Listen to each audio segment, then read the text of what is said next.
Hey, this is Eric. Before I do the ad reads, great news. We have a lot more female listeners than I thought, so some women-focused products have approached me to advertise on the podcast.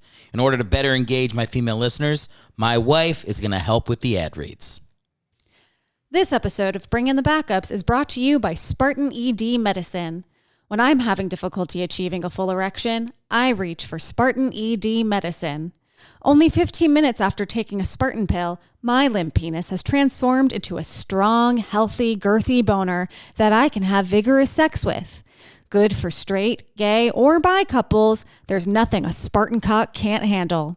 Pick up a bottle of Spartan pills at your local pharmacy and tell them Eric from Bring in the Backup sent you to receive a 10% discount. Spartan ED Medicine. You're going to like the way you fuck. I guarantee it. We're also brought to you by FlemLo Raps tampons. Is your current tampon uncomfortable or unreliable? If you answered yes to either, FlemLo Raps is the solution your pussy's been asking for. Absorbent, flexible, fitting, and cozy, your box needs FlemLo Raps when that special time arrives. Beyond its aerodynamic design that fits securely in your depths, FlemLo Raps is the only tampon that omits an audible warning when toxic shock syndrome is approaching. Pull me out, you're gonna get sick. FlemLo Raps tampons. You're going to like the way you menstruate. I guarantee it. Oh, what is up? Welcome to Bring in the Backups. I'm your host, Erick Hellwig. On the show today, I'm talking to FlemLo Raps. Go on YouTube right now. Type in FlemLo, FlemLo Raps. Subscribe to that page. If you are a sports fan, let alone a human interest fan in sports, FlemLo is a must follow. He is absolutely the best at what he does, which are these long documentaries on individual players in and out of college football, the NFL. No one does it better than FlemLo. It was awesome talking to him. Follow him now. He gets the Bring in the Backups bump this week. We're also talking about P.J. Walker, current Carolina Panther, but forever Temple Owl. He has left his mark on the sod of Lincoln Financial Field. God, man, the Temple Owls need to get their own stadium on campus. I mean, am I right? We'll talk a lot about that on the pod. But look, I don't have time to fuck around, all right? I have a lot of shows to tell you about. So May 26th through the 28th, I'm in Vail for the Vail Comedy Festival. If you know people in Vail, so if you have friends in the Illuminati, I think it feels like a place where rich people murder people. That's all I'm saying. I don't know, but I'm going to be there. 5 different shows, one of which is this podcast, Bringing the Backups Live. I'm going to have a former NFL player, Joe Barksdale, coming onto the podcast. He probably knows some backup quarterbacks. Maybe he's my in. Get a couple of those guys on the podcast. It's going to be fun. That live recording for Bringing the Backups is on the 27th at 10:30. All this information is at erichellwig.com. Once I'm back in town, I'm at the Skiptown Playhouse in Los Angeles on June 2nd. I'm out of the state in Bloomington, Minnesota at the House of Comedy on June 10th. Back in Los Angeles for the Comedy Chateau International Comedy Festival in North Hollywood, June 12th through the 18th. I'll also be June 14th at the Clubhouse in Los Angeles. I'm headlining the Bruheim in Anaheim on June 23rd. And I have 2 shows in Temecula. It's Empire Comedy at the Merc. I am your headlining comic there, too. That's June 25th in Temecula, California. All of these shows are at erichellwig.com. You can RSVP if they're free. There's a couple free shows in there, and you can grab tickets to the ones that aren't. Come out and support. If you're not supporting this show right now, it's easy to do it. Subscribe wherever you're listening. Apple Podcasts, Spotify, YouTube. Leave me a 5-star review. You can also, leave YouTube comments if you're listening there. And obviously follow us on social media, all that good stuff. Guys, it's a kick-ass show. We had a kick-ass guest. I'm super excited to bring it to you, so enjoy it. Thank you for all your support, and let's get going right now. Grab your gear and lace it up. Helmets on and cup your nuts. It's that time, you know what's up. Here we go, bring in the backup.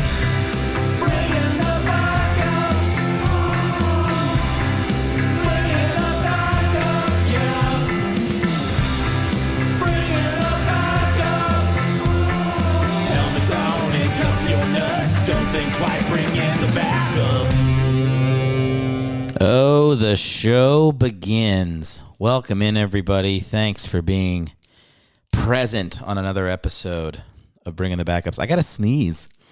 Oh, okay, I'm going to do the thing. Hang on. I'm going to drink water. You know, I just did the thing where you think you're going to sneeze and you don't. And you ruin the first 35 seconds of a podcast. I did that thing. So much to talk about on the pod today. I mean, let's start with the fact that Nick Foles just signed a 2-year contract in Indy, baby.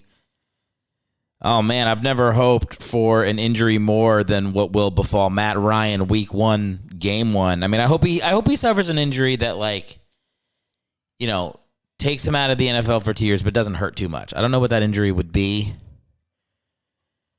But Nick Foles needs to be starting every game for the next 2 years for the Colts, and they need to win 2 Super Bowls. I mean, I'm at that point now. I got so frustrated because, like, when they announced that Foles signed with the Colts, there was, like, a little rumor, apparently, that the Eagles tried to sign him. And then all the comments on YouTube, on the video I was watching, it was all just like, Foles sucks. His time is done. He'll do a 1-year contract in Philly when it's over. It's like, fuck you. Eagles fans don't deserve what Foles gave them. I'm sorry. We just don't. Too many of us are weak. We're weak people that can't just trust in the magic of Nick Foles and Midnight Green. It's very frustrating. And it's to the point almost like Joel Embiid with the Sixers where I feel like I might go with Embiid. Like, I'll always love the Sixers, but if Joel Embiid gets traded to the Grizzlies, I might be a Grizzlies fan now. It might be Grizzlies, Sixers. With this Foles stuff, it might be Foles and then the Eagles. I might be there. Eagles fans are pushing me there with the disrespect towards BDN, all right?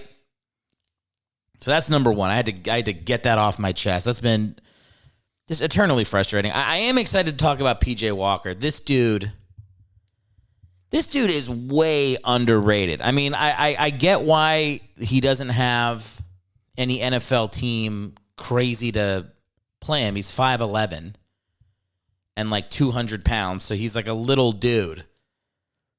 But every time this guy gets a chance to play, the results come in. Cha-ching. This guy is money. We're going to go over it later in the podcast, but I really do deeply love PJ Walker. So we are going to talk about him.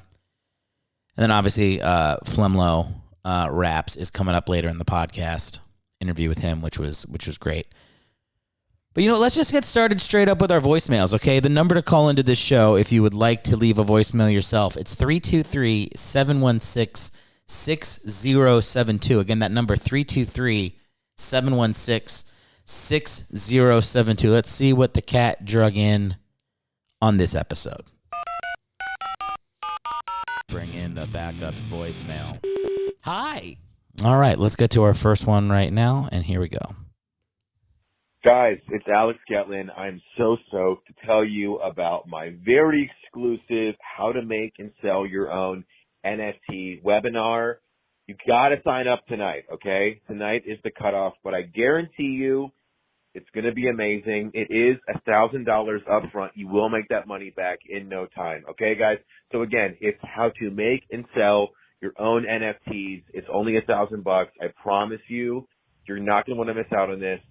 Sale ends tonight. So if you want to sign up, go to NFT4me.crypto. Okay, it's NFT4me.crypto. This is a long one. All right, you can pay me in all major credit cards. I will accept Bitcoin. I will accept Ethereum.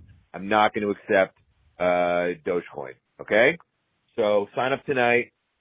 I'll see you guys there. Okay, thank you, Alex. I guess Alex thinks that the voicemail on my show is an opportunity to promote his own bullshit. So, not cool. Again, people out there, fans of the podcast, you can call in with actual sports questions. It's very easy. Just, you know, what do you think about the Raiders' offensive line? I don't care. Anything.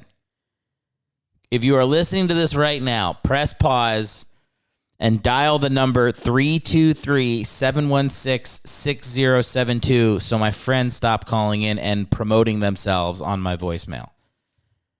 All right, with that, we're going to go to our next one right here. Hey, what's up, man?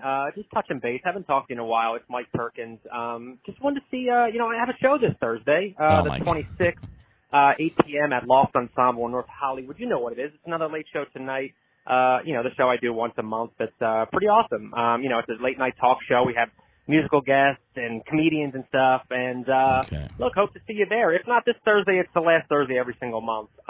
So just wanted to hit you back. I know I haven't talked to you about it in a while, maybe about a week. I think I told you about a week ago. But I'll call back later and do the same thing. So, it's this Thursday, 26th, and 8 p.m. Lost Ensemble, another late show tonight. Hey, love you, buddy. Hope you're doing great. All right, see ya.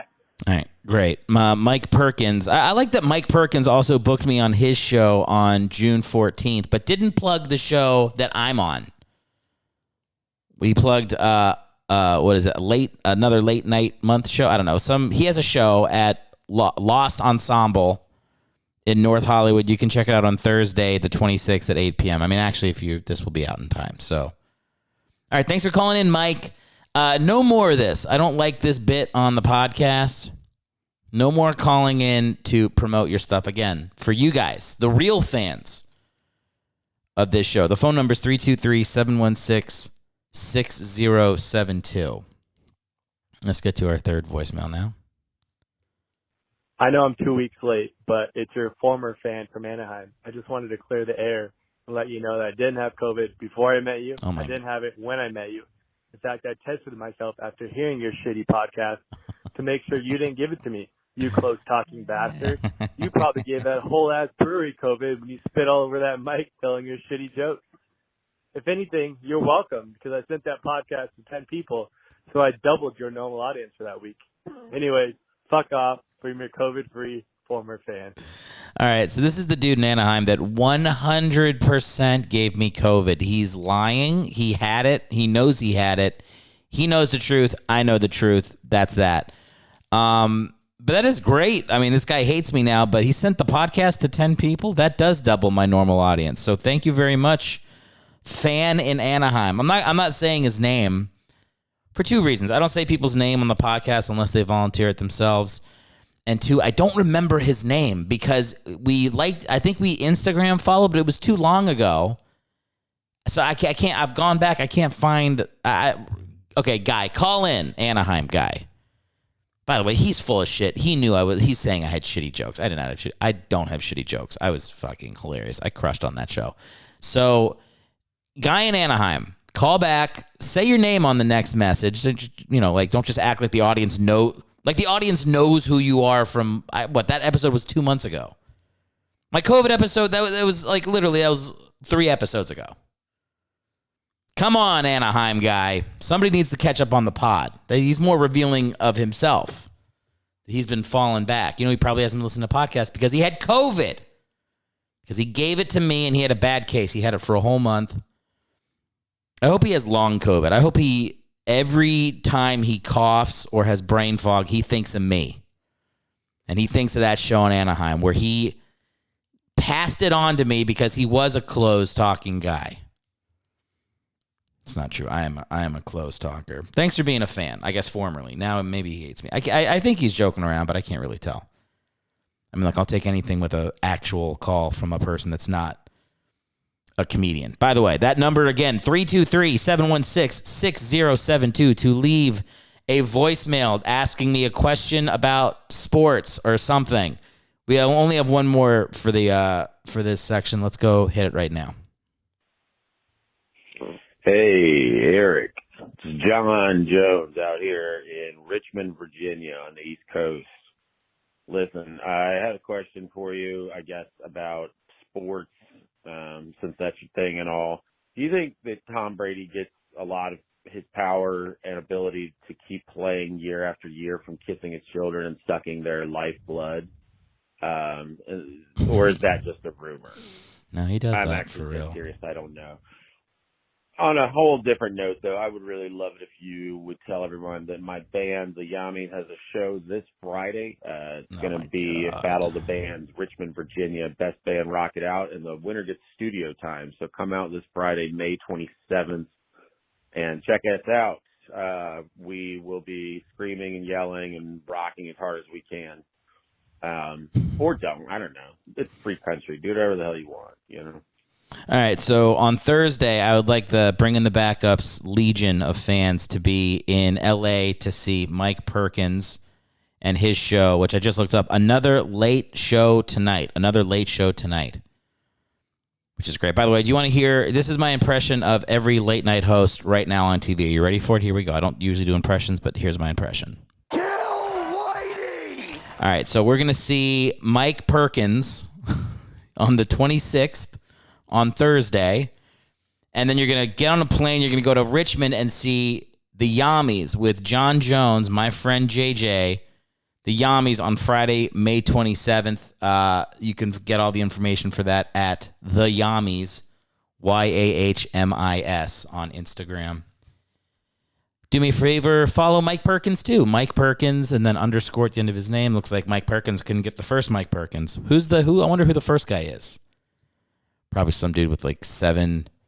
It's probably some guy with like 7 followers, and the only photo is like him going to see the first Avengers movie 12 years ago, and that's all he has. And Mike Perkins is just waiting for that dude to die and lose his Instagram page. Follow Mike Perkins, follow the Yummies, and then follow Alex Getland too on Instagram. He just got a job on Beep News. He's the head writer on Beep News. It's like centrist, libertarian, something like, it's like The Onion for not progressive people, I guess. I don't know. It's fun. It's like, it's cool. It's whatever. Comedy news from a different perspective. If you'd like the more progressive perspective, I've got it here for you too. Kill Whitey! All right. So with that, we're done with the voicemails. Bring in the backups voicemail. Hi. All right. Let's get back into PJ Walker. All right. PJ Walker, my man, this dude kicked ass at Temple, all right? That's where we start. That's where the journey starts. Okay? He had an amazing junior and senior year, made the Temple Owls go 10-4. In 2016, they won the AAC, which is the first time they'd won a conference championship in almost 50 years. He holds like every record in Temple history. It's great. He's got passing yards. He's got touchdowns, completions, attempts. He threw for over 10,000 yards. He has the most wins ever in Owls history with 28, which is not very good. But Temple sucks in football. We all know that. But there's no question he had great stats. I mean, he ran for almost 1,000 yards while he was at Temple. Really wasn't a full-time starter until junior, senior year. But he was awesome. And like in college, you know, he's 5'11", 205. You can get away with that. Be a mobile, smaller quarterback. Once you get into the NFL, things get a little bit harder for PJ Walker. But I'll tell you what, this dude steps up. He signs with the Colts. In 2017, he's an undrafted free agent. He does that shit where he gets waived and re-signed and waived and re-signed. Practice squad guy for 2 years. Now, in October of 2019, that's when the XFL started drafting people. And it was weird because I think it was the Steelers wanted to pick him up. But he had already, the period of, once the XFL drafted, they had the rights to him. So they put him on the Houston Roughnecks. What a cool name. By the way, Houston Roughnecks have the oil derrick on their helmet. And, I don't love the color scheme for that XFL team. But I love the oil derrick. Am I saying it right? Derricked? Oil duct? You know what I'm saying. Oilers. Earl Campbell. You got it. That thing. They're paying a little homage to Houston football in a way that I wish the fucking Texans would, but they won't. But yeah, he crushes it in the XFL. He goes 5-0. They only played 5 games until COVID ruined that for us. But he was the best player in the league. His XFL numbers are insane. He threw for almost 1,400 yards, 15 touchdowns and 4 picks. Leads the league in passing yards and passing touchdowns. He was legit. He showed people he can play. And you watch him, man. I mean, he to me is like, reminds me a lot of Tyrod Taylor, who was undersized, who came into the league out of Tech with no fanfare, but like had enough arm strength, could move around in the pocket, could scramble and kind of be a playmaker when things broke down, and honestly just appears to have very good leadership qualities. I mean, Tyrod Taylor, I don't know how we have not had an episode about Tyrod Taylor on this guy. You talk about snake bitten. This man deserves a Super Bowl run if any backup has ever deserved one.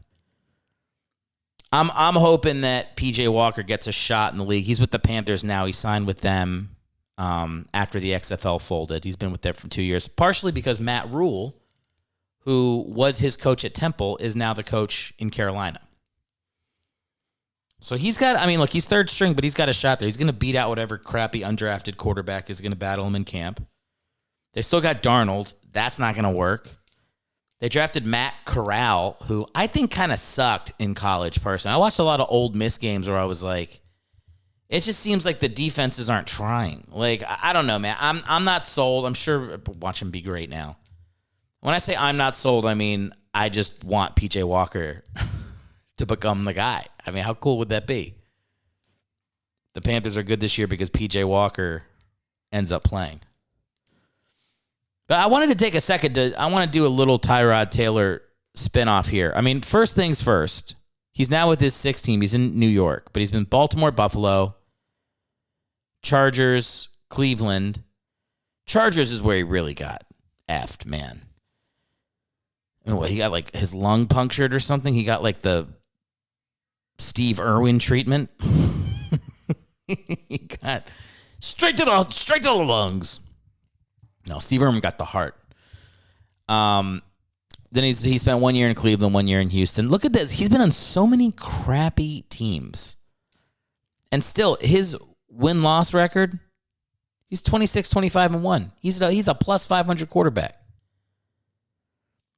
Look at his quarterback rating throughout his career. He's 88.2. The dude he's above average. He's good.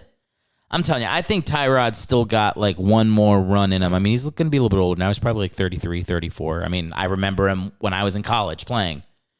So that means he's old as fuck.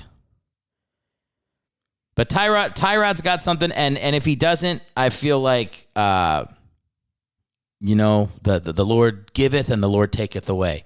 We lose Tyrod to Father Time, but PJ Walker's coming in right behind him. And I think PJ Walker has a place in the NFL. I mean, look at these numbers PJ Walker has. I'm going to tell you the good, the bad, and the ugly. All right, in the NFL, he's thrown 2 touchdowns and 6 interceptions. He's got a rating of 51.6, and most importantly, 2 wins, 0 losses in his starts. Excuse me. Sounds like if you start him, you're going to go 17-0. That's what it sounds like. XFL, he was 5-0. In Temple, junior year, senior year, 10-4, 10-4. This is how winning is done. I don't know how do you not play a guy who just keeps winning? How do you do it? Can't do it. I'll tell you, I can.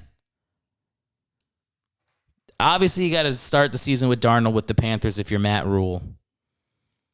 Whatever, you got to give Matt Corral a chance. But when things go south and the Panthers are, 3-10, and in comes PJ Walker, guess what's going to happen? They're finishing 7-10. This guy is a winner. And I want to say I watched a lot of his highlights, XFL, NFL, and in college. I watched a film breakdown of one of the games where he threw like 2 picks and 1 touchdown, and they were like, he's a lot better than this stat is reading. Like, he's had a little bit of bad luck in the 8 games he's played in the NFL, almost exclusively all his snaps come with Carolina. Everything else was with the Colts, was preseason. But he's a lot better than 1 touchdown, 6 picks. So I'm buying in fully on PJ Walker. I didn't decide to do him. FlemLo, my guest, mentions him at the end of the interview, which you're going to hear, and I was like, oh, I'll do it. PJ Walker episode. I'll talk about Temple. I'll talk about them not building that stadium. Oh, God. Here's a game for listeners out there. Can you name the 4 college teams right now? I've given you one, Temple. What are the 4 teams where the college team, Division I, plays in the NFL stadium of that city? Can you name them? We got Temple. We'll go with the most obvious one is Pittsburgh. They play in Bain's home. Man, every time I watch a game there, I'm just expecting Bain to come and blow up the field. You got Pittsburgh. You got Temple. You've got, I think the hard one to remember is going to be the University of South Florida plays in Raymond James Stadium where the Bucks play. Ooh, talk about a color clash. That doesn't look too good. And then the final one is the Miami Hurricanes playing in the Hard Rock. I don't know. I feel like the Miami Stadium has changed a bunch. I mean, all I think of is Ace Ventura, where it was Joe Robbie Stadium, and there's a dolphin kicking field goals. I know that movie is a million years old too, but that's where my mind goes. Man, Miami is a soulless sports culture, isn't it? Man, you watch these Heat playoff games right now. They're in the what do you call it? Like the championship, not the championship. The finals. The Eastern Finals, thank you. Conference Finals. And the game starts, and it's like a third full in the bottom part of the arena. People are showing up halfway through the first quarter of the championship finals. I mean, are you kidding me? When the series goes back to Boston, there's like people with like their chest painted green, like real fans. Everybody has real fans. What is it with it's Miami and it's LA, man. Like the sports cultures suck. It's because people feel like they got better stuff to do. They're like, the team has to earn it. Fuck you. Fair weather fans. It sucks. I can't root for those teams. I can't root for those fans. I don't even like Boston. I don't like the Celtics, and I'm pulling for them right now just to show these fans, like, get your ass to the game early, you losers. Step away from the dance floor. Okay, leave the cabana room 20 minutes sooner and get your ass to the playoff game where tickets are probably $1,000. Go ahead and be there the whole time. Could you imagine spending $1,000 on a ticket and then like lazily showing up? Like, what kind of Illuminati shit is that? I don't know. I don't get it. Anyway, the point of this was PJ Walker is the shit. All right. And I'm hoping he gets a chance this year. He's gotten to play twice. Every season he's gotten to play in Carolina, start a game. I feel like you always need that thing where the coach is there. You got the coach that believes in you, so as long as Matt rules in Carolina, it seems like PJ Walker is going to hold his own and keep a job. I'm fucking for it. And what do we got to do to get Temple that stadium, man? The people in North Philly are like, you're not getting a stadium. We don't want it. I mean, Temple, you got to get that shit done, man. I mean, of all the teams that play in the local stadium, Temple's is by far the shittiest. It's so far away from their campus. They've never played on campus, which sucks. They've had a football team since 1892. They've won 20 games total. And they play a million miles off campus. That's the whole thing about colleges. You got to be on campus for the experience. Temple's got to get it done. I mean, just pay the neighborhood, make it worth it for them. You know, I'm not about like these stadium deals that like fuck the people that live around it. But you find a way to make it happen. I mean, seriously, they do that, Temple becomes a top 5, like one of my favorite teams, because I'm a Philly guy. So like, I'll go to games all the time. I'm a Philly guy. I mean, I've never lived there. I just root for their sports teams. Anyway, I think we've covered PJ Walker. That seems like enough. I'm going to play one more bit for you here. That's right. I actually did one of my pre-planned bits. Those used to happen a lot about a year ago when I really believed in this podcast. But as the dream fades, so did the pre-planned bits. But you know what? I went ahead and did one. I don't know about you guys, but I've been feeling a little bit stressed with my YouTube algorithm lately. Anybody else feeling that way?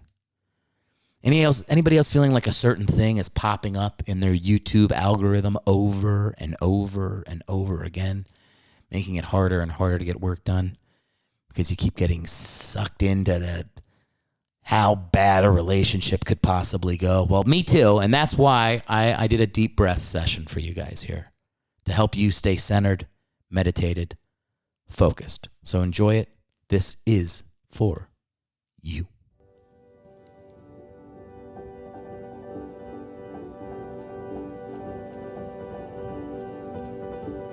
Bring in the Backups presents Deep Breath, a practice of mindfulness and meditation, and a deep breath in and a deep breath out. Your breath is your guide, slow and steady, like an old river weaving through a bountiful forest. Allow your breath to lead you. Pay attention to it. Flow with it. Be one with the breath and dance in blissful union with it. A marriage of breath and attention. Marriage. I mean, who's doing that now? I mean, with this court case, with the pirate and the husband beater? I mean, anyone getting married better be doing a quick mental inventory of the last fight they had. You know, watching a little game film on it. Like, oh, she's shit in the bed. Maybe I shouldn't marry her. Yeah, you think? And enough of the fake-ass it takes two to tango crap. Okay, this fucking loon cut off his finger, beat the shit out of him, extorted him, falsely accused him of abuse, and then hid behind the Me Too movement, making it harder for actual ladies getting tossed around to speak up. I mean, how many audio confessions do we need to hear from this stone-hearted, gold-digging, James Franco fucking psycho before people stop blaming the victim? She cut off his fucking finger. Daenerys Targaryen becomes Aquaman's lady. Jack Sparrow is back. Case fucking closed. Fuck Amber Heard and anyone who doesn't have the stones to say it.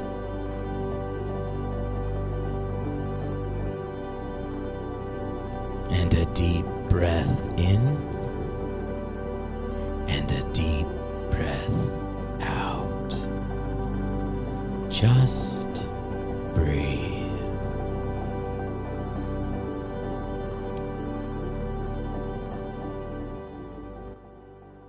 I don't know about you guys, but I cannot get enough of that shit. Deaf Heard, I mean, it's good. It's good stuff.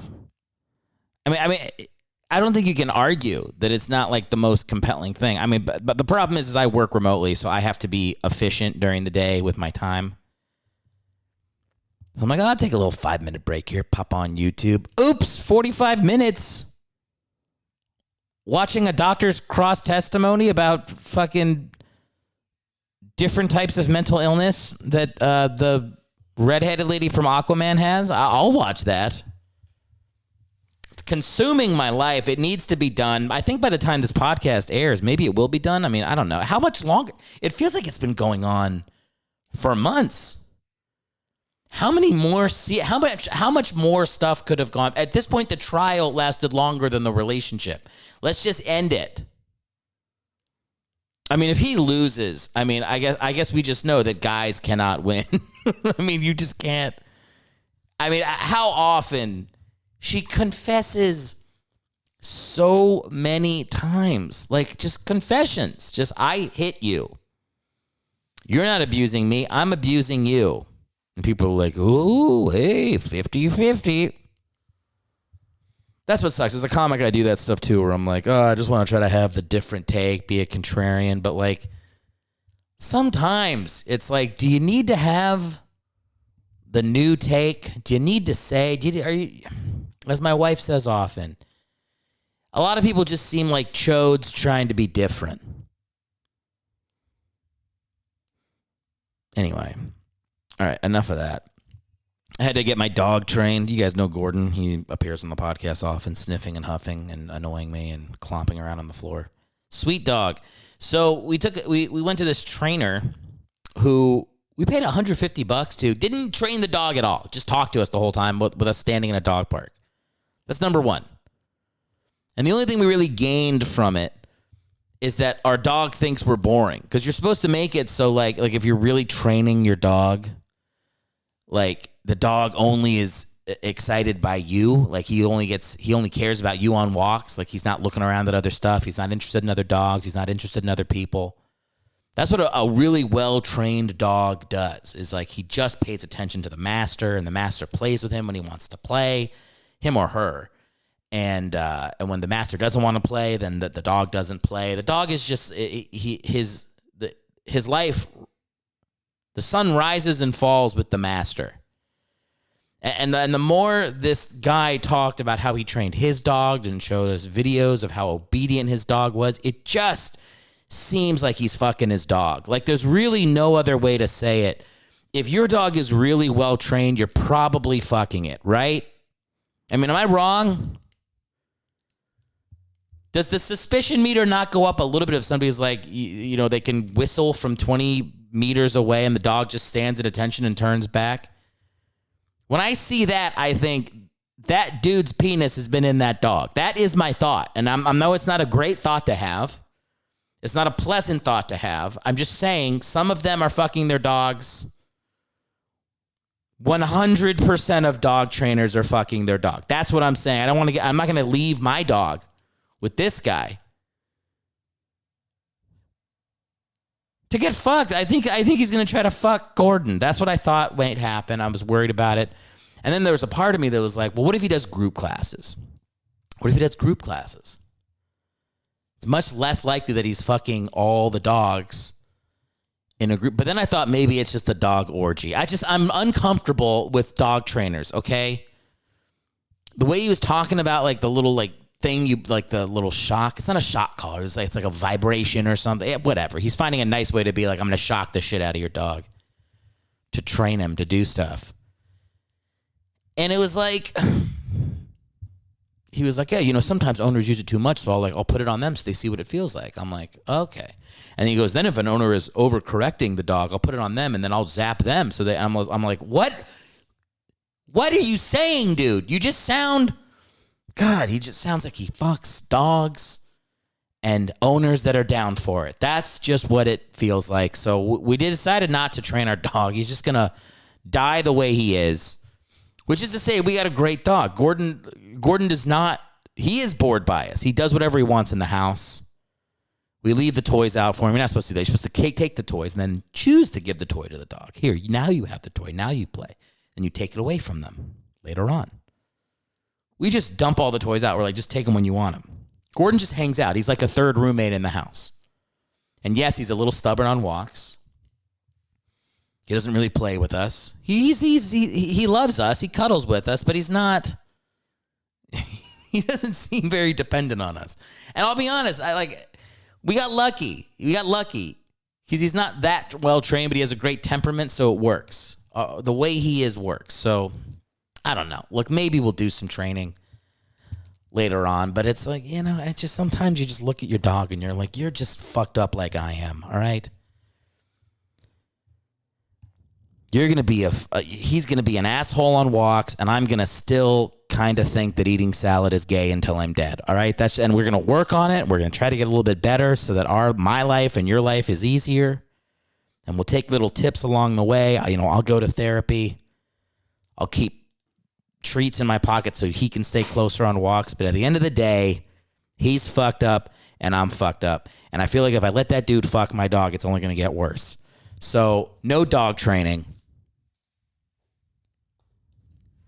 If anybody here in, Hollywood, California is listening to this show and they had a dog trainer, call into the show and tell me if you had any suspicion that the trainer wanted to fuck your dog. The number here is 323-716-6072.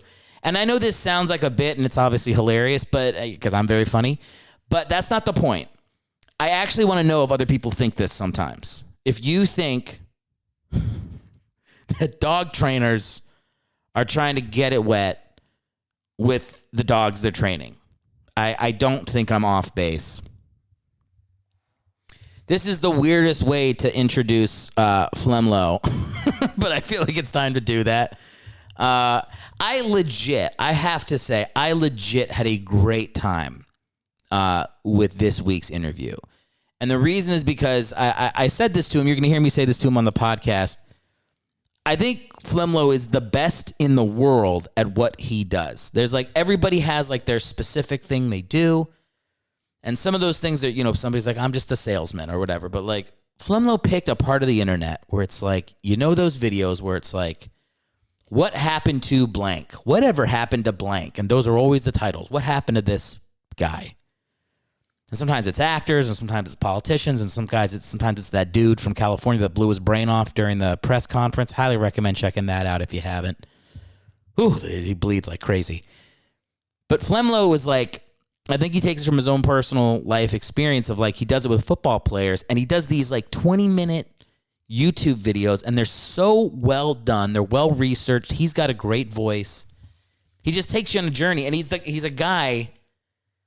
I didn't realize, like, my buddy was like, you got to get this guy FlemLo on your podcast, man. He does the best videos. And I was like, who the fuck is FlemLo? And then I looked him up, and I was like, I've watched every video that he's ever done. I just didn't realize it because on YouTube, stuff pops up in your algorithm without you following.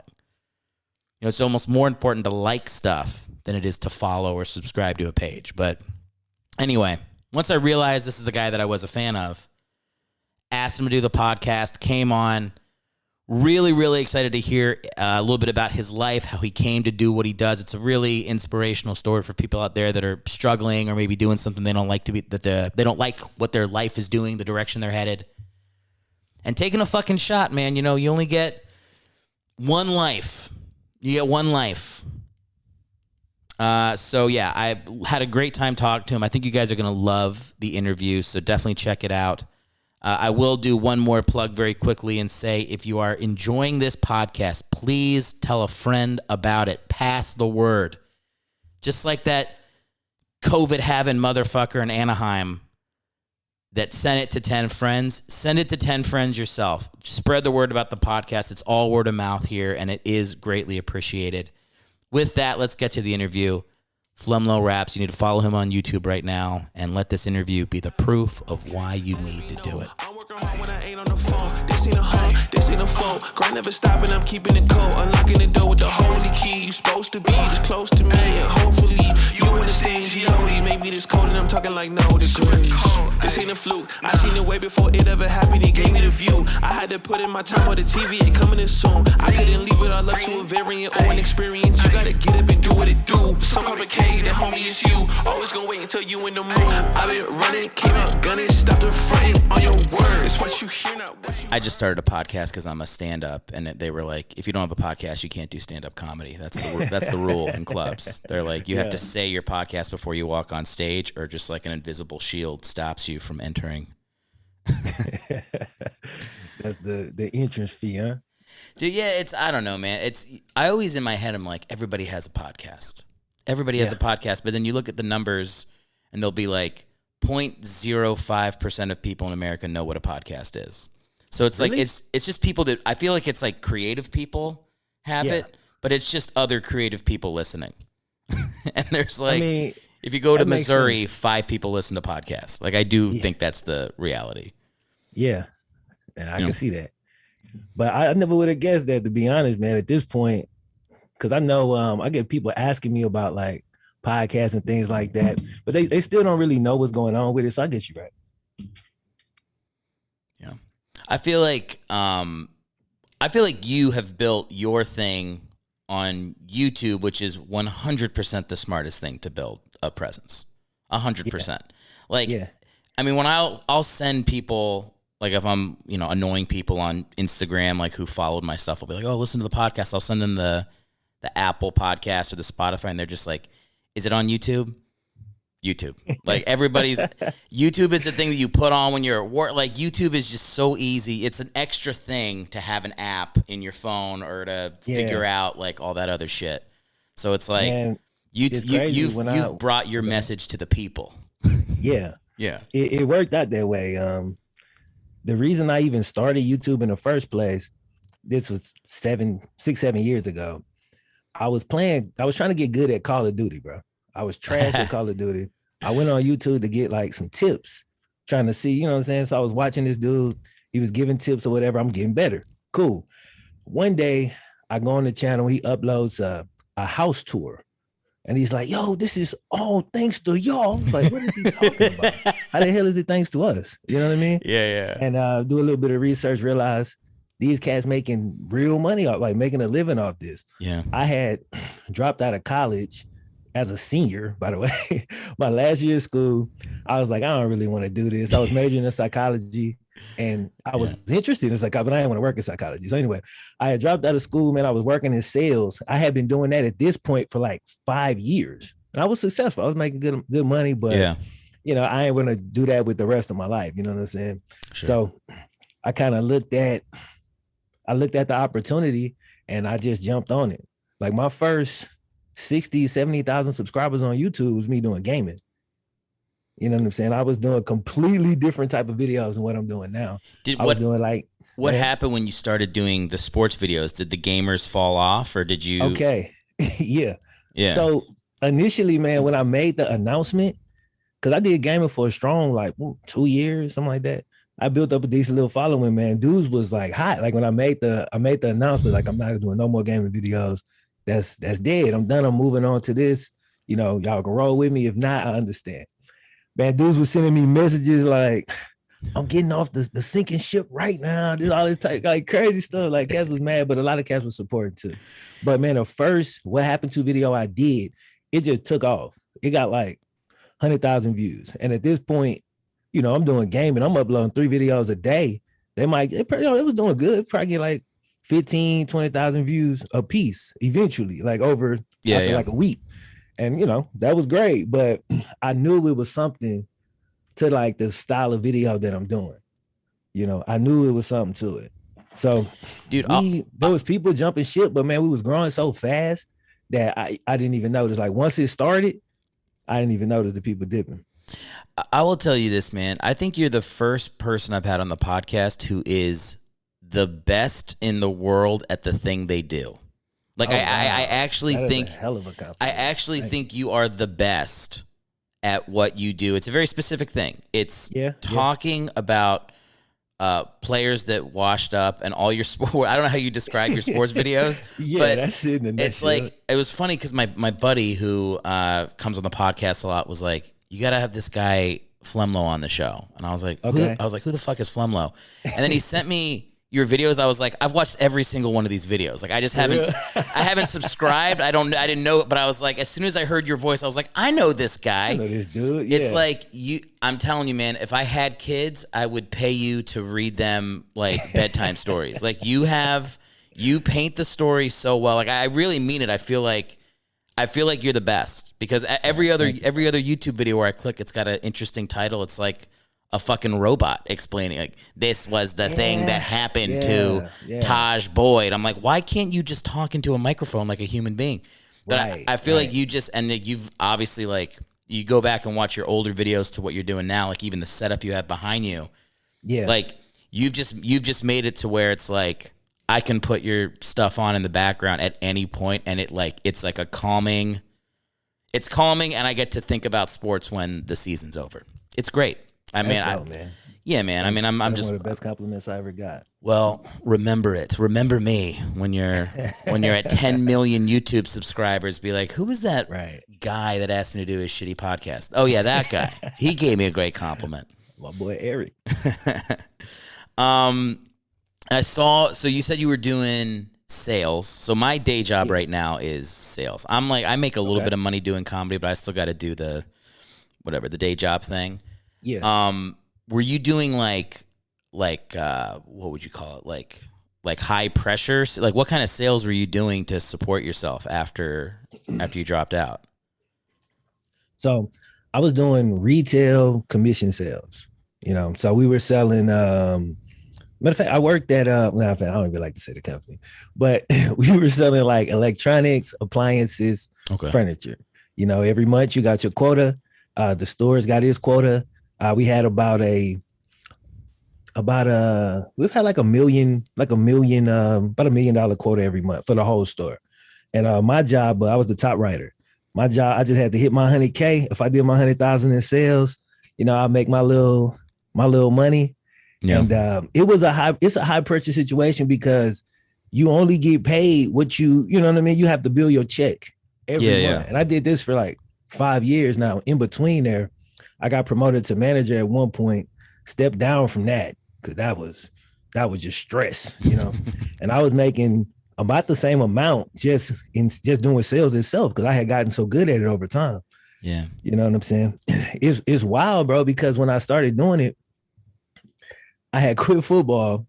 I literally just started working at this store because there was like, well, if you don't hit your commission, you make $10 an hour. I was like, cool, $10 an hour. That's what I need. I'm trying to finance my music career. That's really what I was doing. Yeah. I'm gonna do this for about 3 months, stack up a little money because I was in Baton Rouge, Louisiana, and this cat had invited me out to Atlanta to come and kind of be in the music scene or whatever like that and try to make some connections, potentially get signed. So I was like, cool, I'm gonna stack up for 3 months, do that.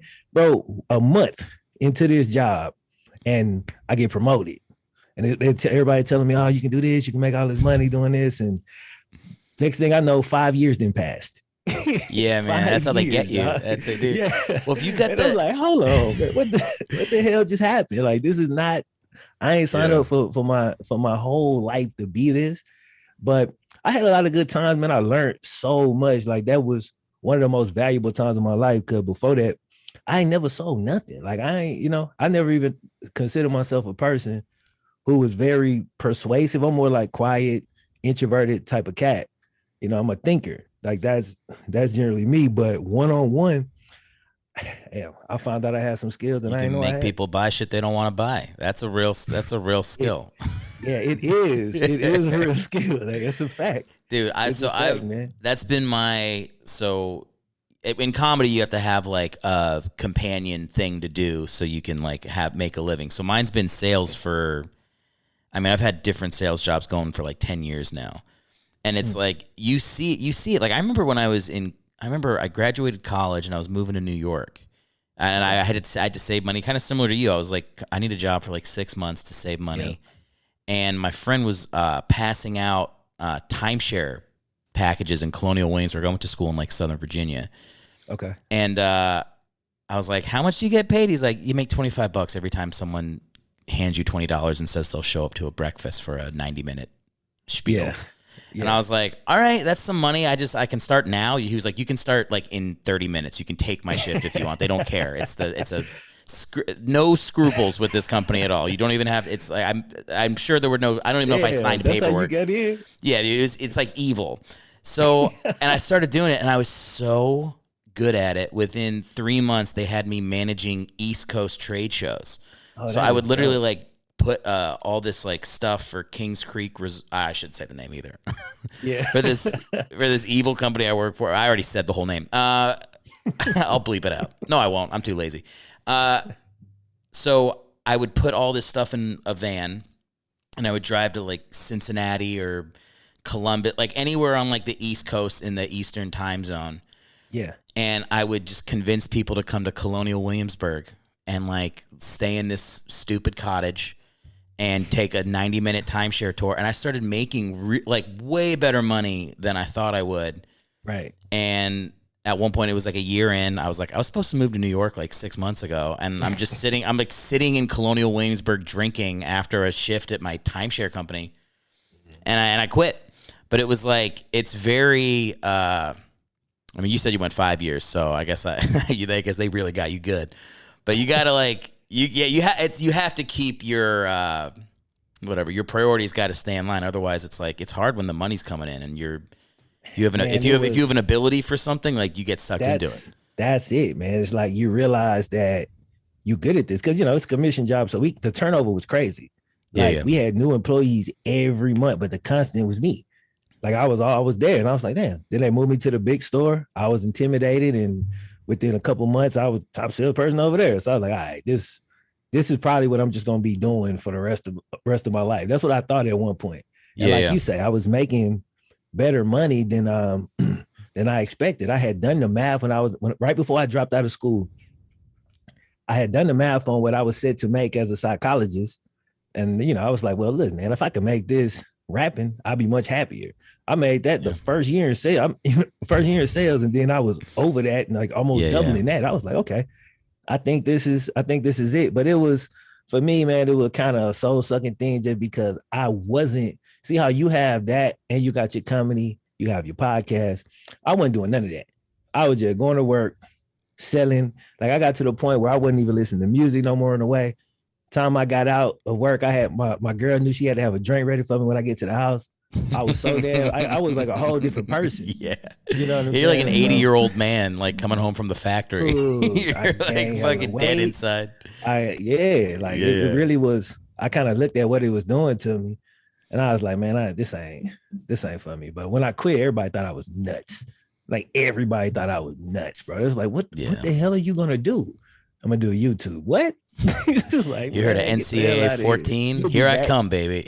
It was like, you'll be back, but nah. Man, it's you made the move. That's what you got to do when you feel like the call to like do something else. And it's like, if my sales job right now, which I don't say the name of that company because I actually like the job. But it's like it's by far the best money I've ever made in my life. It's a remote job, so I can do comedy on the road. I don't miss any shows at night. I mean, it's perfect. It's like the perfect thing for what a comedian's schedule looks like. Yeah. But I'm like, as soon as I can make half of what I'm making now at my job doing comedy, I would do comedy. Yeah. And it's like, that's the goal. Like that's like the 4-year arc is like, can I keep earning more and more until eventually I can drop the day job completely? But it's like, that is not the norm. That's not how most people live their lives. Most people are like searching for security, find it, and then you just bear hug it until you're, you go nose first into your soup. That's the, I wasn't like above that, man. Like I felt all of that. And, I had just got my girl, who's my wife now, pregnant, had the kid on the way. So I think all of that like created the urgency for me because I'm like, this is it. You know what I'm saying? Like I got 9 months. Once dude get here, if I ain't got nothing popping on the internet, I'm going to have to come back to sales. Like, and that's cool. Like I was perfectly fine with that, but I wanted to shoot my shot because I took the job in the first place so I could pursue something creative. I wasn't fully committed to football when I was in college, because I was always torn between that and trying to do something creative. You know what I'm saying? Yeah. So at this point, I'm like, I'm just going to throw all it away. I'm like, nah, cats doing this on this internet, bro. I'm about to try this. I was like 27. Like I wasn't, you know what I'm saying? Most cats start like gaming on YouTube. You know, they be younger. Like a lot of my contemporaries that I started with, like with small channels with me, you know, it was more 18, 19, like still in college, that type of deal. But for me, man, I feel like it's even younger now. I feel like it's even younger now. Huh? I feel like it's even younger now. Even younger. Yeah. Now it's even younger for sure. It'd be like even you younger. And like a 9-year-old. Facts. Absolute facts, man. I seen one of my contemporaries post the other day, man. He's like, man, since I turned 21, I was like, you 21, bro? Like, I'm mid-30s at this, 34 at this point. Yeah, dude, you're watching him. He's like, man, so I got a really nice video. Also, my body is changing today. You're like, yeah, you're going through puberty. You're a child. You're a young child. What's so you said you were in Baton Rouge and then you moved to Atlanta, but I know you're like a diehard Bengals fan. How did that happen if you're from Louisiana? Okay, so I'm not from Louisiana. I'm from Mississippi. A place with no team. So I was a free agent at birth. All right, me? Fair. My dad, diehard Cowboys fan. So unlike every other fan base in the world, I don't have a problem with the Cowboys. Like, I thought for a second we were gonna like connect on it. I'm an Eagles fan. People hate me. My wife is a Saints fan. She hates the Cowboys. Like, people hate me for not hating the Cowboys, but it's like, listen, man, I grew up. My dad had a damn Cowboys helmet on the mantle of the fireplace. He watched every game. He had every jersey. He had me in the jerseys. I didn't become a Cowboys fan, but I got a soft spot for him. So I kind of, if they ain't playing my team, I don't got no problem with the Cowboys. But anyway, my dad was a Cowboys fan. My uncle, who lived literally right next to me, Eagles fan. My granddad was a Dolphins fan. So in my mind, I figured, okay, adult male, you got to have your own team. Like I thought that was just normal. Sure. You know what I'm saying? So I'm kind of searching. I'm looking for a team. Chad Johnson comes around. He got the gold grill. Again, I'm from Mississippi. So he got the gold grill. He from Florida. So he country as hell. He sound like my cousins and look like my cousins. So, and I play receiver. So kind of all of that kind of drew me into Chad.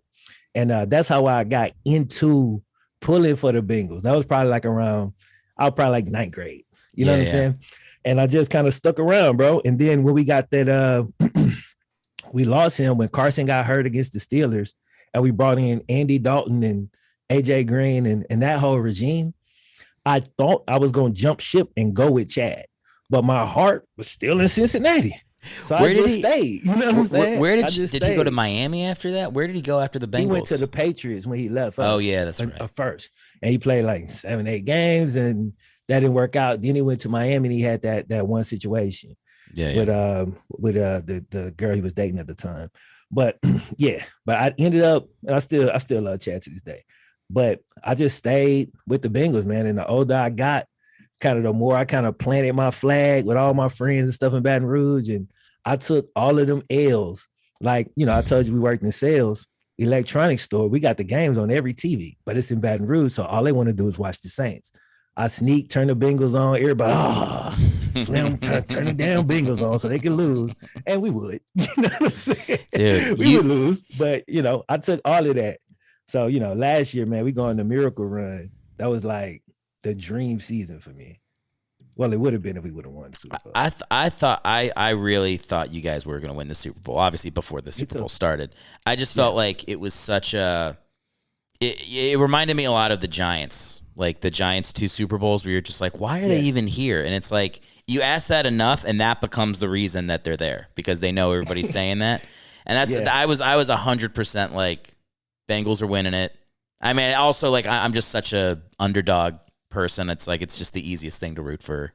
Root for those teams. But man, the only people who don't root for us, like or didn't at least last year, it's probably going to change. But the only people who didn't root for us last year is like like half, 50% of the Saints fan base and the Giants fan base because they hate Eli Apple. They hate Eli Apple because he's terrible on their teams and he talked crazy on Twitter. So that was like the only thing, but everybody else was rocking with us. But something you said was interesting.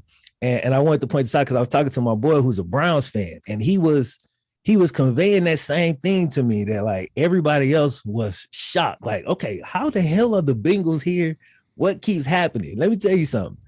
Bengals fans, by the time we got to about week 12, 13, like later in the season, matter of fact, it was when we beat the Chiefs. When we beat the Chiefs the first time, I was like, oh shit, like we pretty damn good. Like our O-line is trash. But I'm like, as we was going through the playoffs, every week, I didn't think we was gonna make it to the Super Bowl when the playoffs started. But every week I was looking at our matchups and I was like, dog, we already beat the Raiders. Like we beat the Raiders in the regular season. We beat them again. We playing the Titans. I'm like, dog, we could beat the Titans. People are like, you can't beat. I'm like, bro, they're a running team. Like we can beat. We're engineered to beat teams like that. We play in the AFC North. Like we swept the Ravens and we swept the Steelers. We lost to the Browns, but we're built to stop running teams. I'm like, we might be all right. And Tannehill probably gonna sell, which he did, the 3 picks. The next week we get the Chiefs. I'm like, we already beat the Chiefs. Their defense is horrendous. Their secondary was terrible. I'm like, if we could just kind of protect just a little bit, we can win this game. And so we kept getting matchups that I was comfortable with. Now, if we would have got the Bills, I wasn't comfortable with that matchup. I felt like that would have been the worst possible matchup. And the Rams was the worst possible matchups. I would root for the 49ers. Yeah. If the 49ers would have won, I felt like we could take them. We lost to them in the regular season by like 3.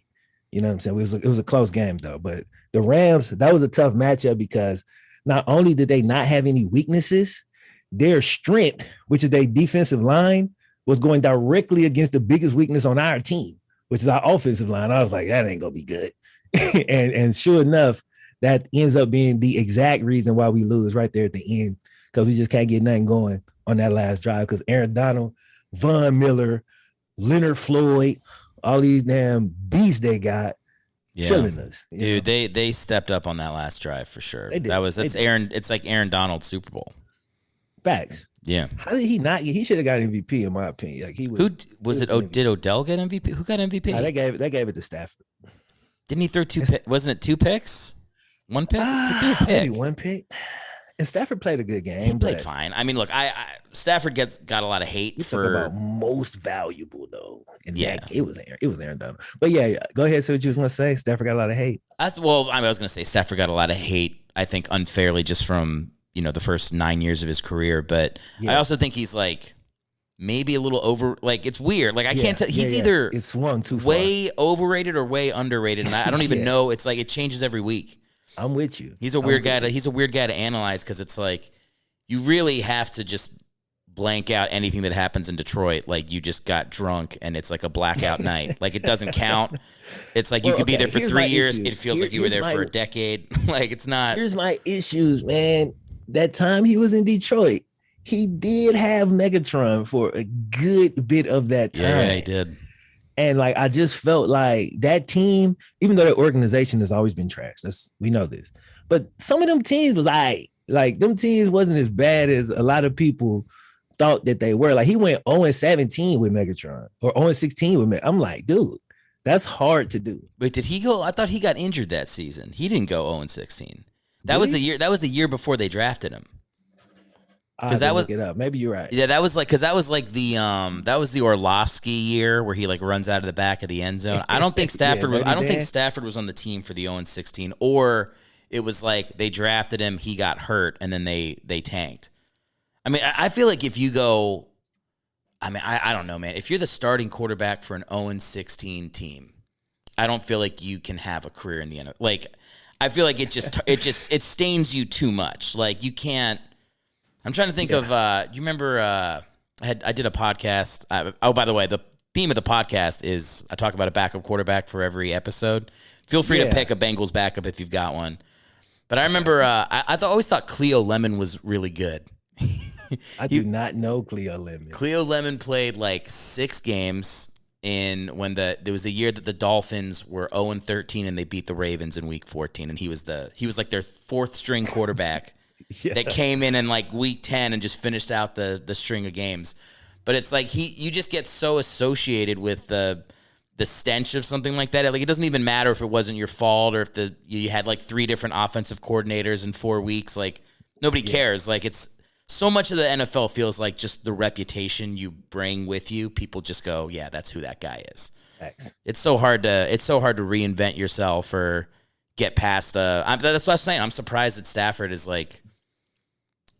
Has played as well as he did this past year. I thought it would like kind of carry over with him, and it didn't. It's good for him. Yeah. He went to a perfect situation, and he played his ass off, man. Yeah. So they got the dub. You got. I was gonna say when you were talking about basically like adopting the Bengals. Yeah.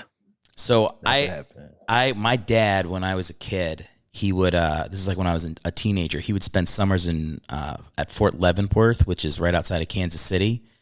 And so I had nothing to do during the summer, so I would just go to Kansas City Royals games. And they were terrible. They were the worst team and the worst team in that, like, they weren't like the worst team, but the youngest team. So they were like the worst and the oldest, like the worst combination of what you can be.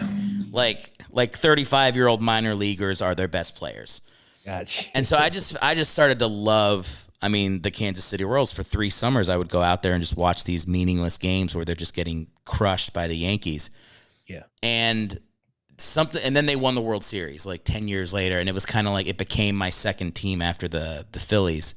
Yeah. And I was like, man, there's such a reward for sticking with the team when it sucks. Facts. Like it really does. Like that's why, again, like I thought first off, I was hoping the 49ers would win so that you guys could just play those old clips from the Joe Montana Bengals Super. Like, I thought like that would have been.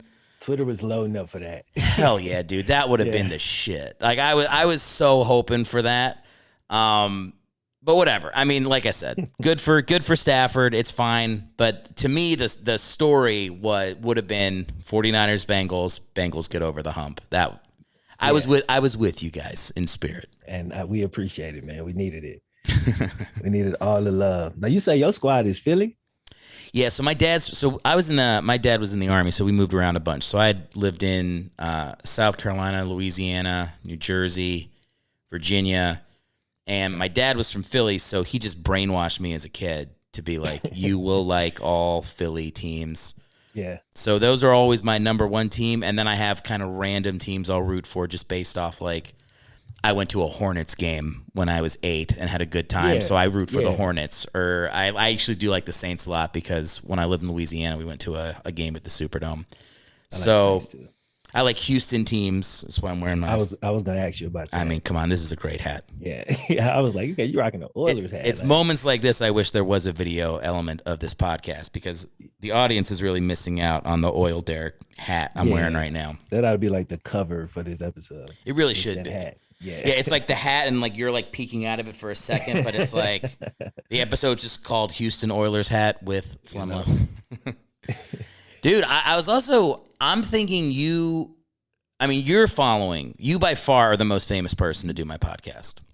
Oh, that's what's up. Yeah, man. I mean, you have you're like almost 1 million subscribers on YouTube. That's like you have crazy reach with your, when I started the podcast, I would go like, I'd be like, I'm going to get Matthew McConaughey on the show. I saw he did a podcast last week. Like I just had these like grandiose ideas of booking everybody. But getting you, I was telling my wife all week, I was like, I got like a real guest on the show. Like this dude's got like a following. Yeah. It's not just my shitty comic friends coming on the show to bullshit for an hour.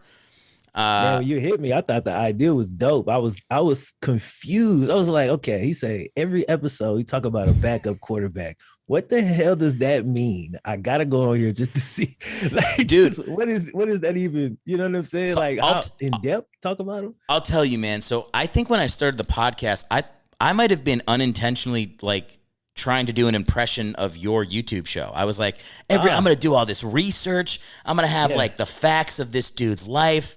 Yeah. And by the second episode, it just turned into me doing stupid bits with my friends and reading the guy's Wikipedia page and making fun of him. That's it. There's no research. Like I've done podcasts where who was the guy? Oh God, I'm forgetting who it was. Oh my God. Erick Kramer. I don't know if you remember him. He was like a Bears, Lions backup quarterback. Okay. So I picked him just because like his name rhymed with something. I was like, oh, that'll be funny. His name rhymes with this joke I want to tell.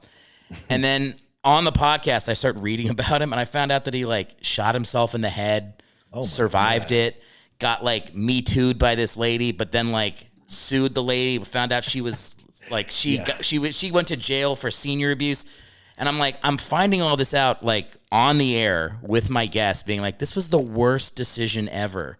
To do a podcast on this guy. Does sound like one of my videos. Like, but his life was going crazy, and that probably was all in like a 8-year span. But here's the difference: in your video, you would know that that's going to happen in the YouTube video. With me, I'm like, Erick Kramer, let's listen to this and then I'm reading it like, oh, this isn't funny. This is sad. Like I'm going through the emotions of realizing that the wrong tone. Yeah, exactly. Like it's very clear that I do zero prep. But in that way, you are the man, you're the North Star for all of us, man. You do all all the research. Yeah. It's the videos are put together. Yeah. I mean, I thought, like I said, I had a big idea that was what I was gonna do, and it did not fucking happen. Man, it's one of them things. I'll tell you where I kind of got the idea from. It was guys covering NBA stories. It was a bunch of dudes covering NBA stories because the NBA YouTubers got permission, like they got like a partnership with the NBA where they could use clips. So I saw that probably a year before I even started doing the type of videos that I do.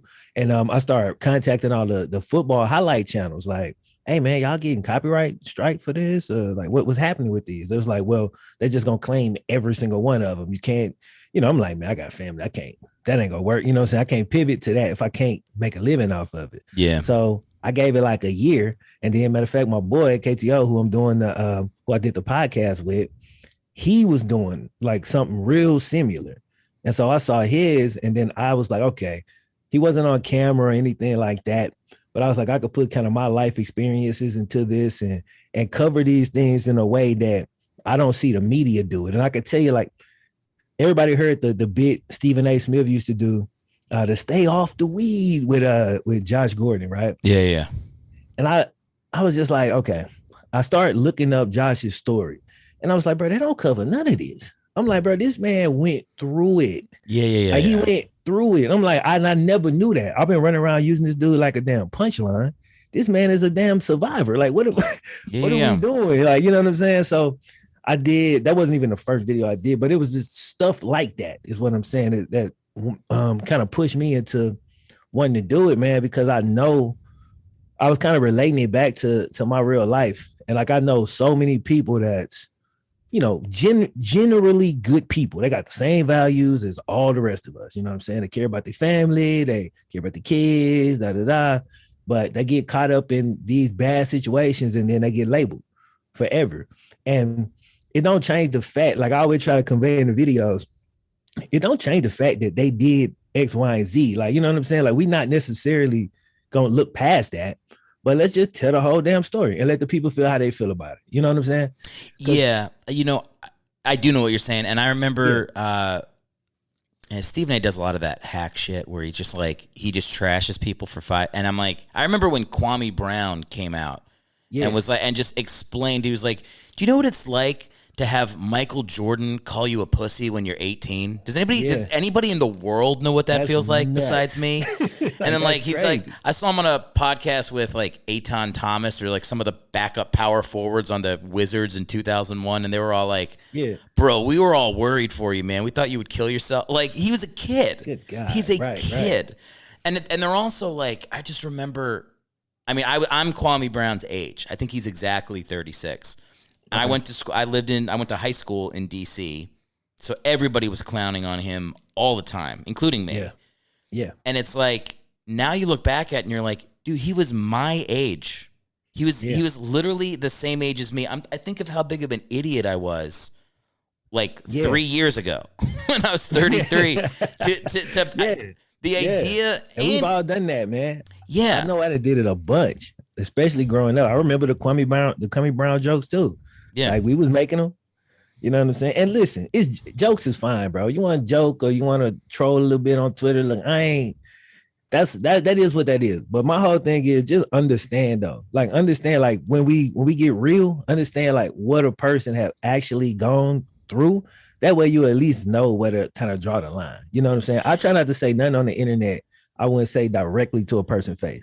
Like if I wouldn't say it directly to them, I try my damnedest to never say it on the internet. You know what I'm saying? Just from a respect factor. Like that just kind of helped me deal with myself, help me look in the mirror. Cause I honestly would feel bad. Like if I get on there and like trash somebody and then I see them and I feel the need to like sugarcoat things. It's like, bro, you shouldn't have said that shit. Like if that's how you feel, you shouldn't have said that. Well, I love that rule of you wouldn't say it on the internet if you wouldn't say it to somebody's face. That is a rule that I 100% do not follow. And if I saw them in real life, I would turn and sprint full speed the opposite direction, as like a coward should. But no, I also totally feel what you're saying about like, there's this, because I'm a comic. I joke about terrible things, obviously. Like that's what I do. But it's like, it's sometimes when I watch some, especially it's like media personalities where I'm like, they just have to have a take on something. And it feels like there's no real soul behind it. It's just like, I got to have a take. F this guy. This guy's weak. This guy chokes, blah, blah, blah. And there's no care for the fact that like that becomes the narrative that you're saying about that dude. It doesn't really matter that it's true. What matters is like you had 2 minutes to fill before a commercial and you said it, and now it just lives forever. Man, and to empathize with those people though, like if you take those jobs and you're paid to have an opinion on stuff every single day, I'm not sure how you avoid it. You feel what I'm saying? Yeah. That's why I didn't go that route with like doing daily stuff, because then I got to have an opinion on everything that happened the second it happened. Yeah. And then there becomes an expectation over time. Like if Stephen A went off this one time and they got hella views for it, he know that in the back of his mind. And as a human, there's no way to like not just kind of want to go off. Like, okay, I'm looking for something to go off because that's what the people want from me. You know what I'm saying? Yeah. And so you kind of get caught in that damn circle. And I don't really think you can get out of it. So that's the beautiful thing about the internet. You can kind of control how you do your content.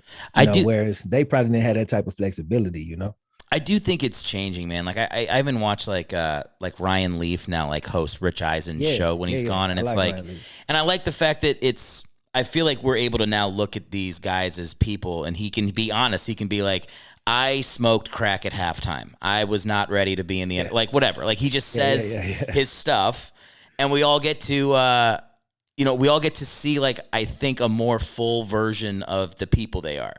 Right. And like to me, like I said, I think your content is like a great example of that's what I think people are much more interested in. I think they're just used to what they see on like sports debate shows. And by the way, all of this goes to politics as well. It's like they get the little clip so that they can feel like I agree with the thing that I heard, and it's not about nobody gets the full context.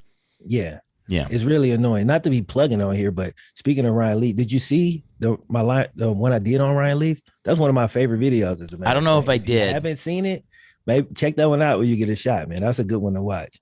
I will 100% do that. Ryan Leaf. I also got to tell you, man, I just realized the Zoom call's ending in a minute. Can I send you a second link and we can? I don't want to keep it too much longer too, but we can wrap it up. Yeah, send me the other link. I'll send you a link right now. All right, cool. All right.